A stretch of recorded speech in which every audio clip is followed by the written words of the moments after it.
വീഞ്ഞില്ലാത്ത ജീവിതം എന്തിനാണ്? പല വിധത്തിലുള്ള വിഷയങ്ങൾ ബൈബിൾ ഉന്നയിക്കുന്നുണ്ടെങ്കിലും വീഞ്ഞില്ലാത്ത ജീവിതം എന്തിനാണ് എന്നുള്ള ക്രിസ്തുവിൻ്റെ പ്രചണ്ഡ മാരുതനെ പോലുള്ള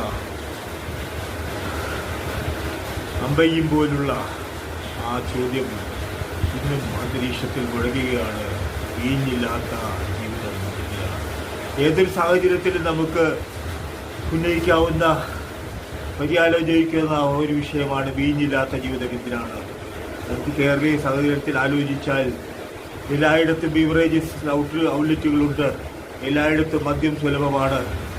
അപ്പോൾ വീഞ്ഞിനെക്കുറിച്ച് അഥവാ പ്രാചീന കാലത്ത് പേരുണ്ടായിട്ടുള്ള വീഞ്ഞ് സുരപാനീയമെന്ന് എല്ലാ വേദേതിഹാസങ്ങളിലുമൊക്കെ പറയുന്ന സുരയും അസുരനുമുണ്ട്. സുര പാനം ചെയ്യുന്നവനാണ് സുരാസു. നമ്മുടെ പഴയ പ്രസിദ്ധനായ നടൻ സുരാസു ഉണ്ട്.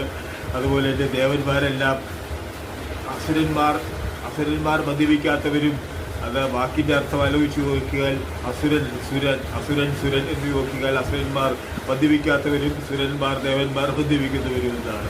ഇതൊക്കെ എന്താണെന്ന് ചോദിക്കുക. ഇതൊക്കെ ഓരോ പ്രകേന്ദ്രങ്ങളാണ്, ഇതൊക്കെ ഓരോ കവികൽപ്പനകളാണ്. ആലോചിച്ച് അങ്ങേയറ്റം മനനം ചെയ്യാവുന്ന, അല്ലെങ്കിൽ നിധിശാസനങ്ങളൊക്കെ ചെയ്യാവുന്ന വിഷയങ്ങളാണ്. അപ്പോൾ ഇന്നത്തെ വിഷയം വീഞ്ഞില്ലാത്ത ജീവിതം എന്തിനാണ്? വീഞ്ഞില്ലാത്ത ജീവിതം കൊണ്ട് വളരെ ശൂന്യമാണ്. വീഞ്ഞ് വേണം. വീഞ്ഞ് മദ്യയഥാവിധി ബീവറേജസ് ഔട്ട്ലെറ്റുകളിലൊക്കെ സുലഭമാണ്. അതുപോലെ തന്നെ നമുക്ക് തന്നെ നല്ല വീഞ്ഞുണ്ടാക്കി വിൽപ്പനയ്ക്കല്ലെങ്കിലും നമുക്ക് നല്ല വീഞ്ഞ് ഭരണികളിലൊക്കെ ഉണ്ടാക്കി കുടിച്ചിട്ട് നല്ല രസകരമായിട്ടുള്ള വീഞ്ഞ് അതുകൊണ്ട് പതഞ്ഞു വരുമ്പോഴുള്ള അതിൻ്റെ ഒരു വികാര പാരവശ്യങ്ങളും അതിൻ്റെ ഒരു മോഹാവേശങ്ങളും അതിൻ്റെ ഒരു സന്ത്രാസങ്ങളും ഒക്കെ ആസ്വദിച്ച് പതിയ ഒരു ഗ്ലാസ്സിൽ ഇങ്ങനെ